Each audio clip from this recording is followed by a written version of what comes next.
రాష్ట్రంలో ఆబ్కారీ ఆదాయం పెంచుకునేందుకు తెలంగాణ ప్రభుత్వం కఠిన చర్యలకు పూనుకుంది. అక్రమ మద్యాన్ని పూర్తిగా నిలువరించడంతో పాటు గుడుంబా తయారీ, సరఫరాలను నిలువరించాలని నిర్ణయించింది.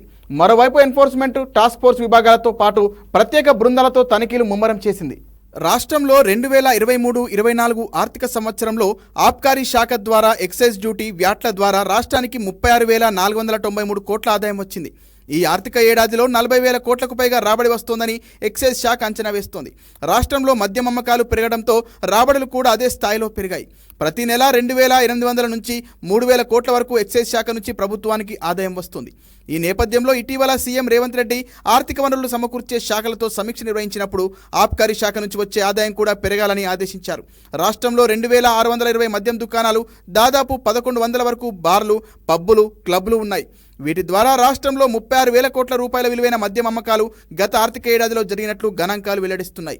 అయితే గతేడాది వరుసగా అసెంబ్లీ, పార్లమెంట్ ఎన్నికలు ఉండడంతో మద్యం అమ్మకాలు పెరిగి రాబడి కూడా పెరిగిందని ఆబ్కారీ శాఖ అధికారులు చెబుతున్నారు. 2023 డిసెంబర్లో అత్యధికంగా 4,297 కోట్ల ఆదాయం వచ్చినట్లు ఆబ్కారీ శాఖ లెక్కలు వెల్లడిస్తున్నాయి.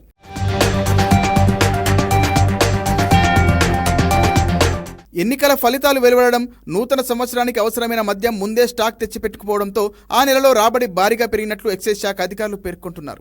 ఈ ఏడాది కూడా రాబడి పెంచాలని చూస్తున్న ఆబ్కారీ శాఖ అక్రమ మద్యం అమ్మకాలపై ఉక్కుపాదం మోపాలని నిర్ణయించింది. అదేవిధంగా గుడుంబా తయారీ, సరఫరా, విక్రయాలు జరుగుతున్న ప్రాంతాలను గుర్తించిన ఎక్సైజ్ అధికారులు దాడులను ముమ్మరం చేశారు. హైదరాబాద్ గుడుంబా తయారీ కేంద్రంగా పేరున్న ధూల్పేటలో ప్రతిరోజు ఎన్ఫోర్స్మెంట్, టాస్క్ ఫోర్స్ బృందాలతో పాటు ఎక్సైజ్ పోలీసులు సోదాలు నిర్వహిస్తున్నారు.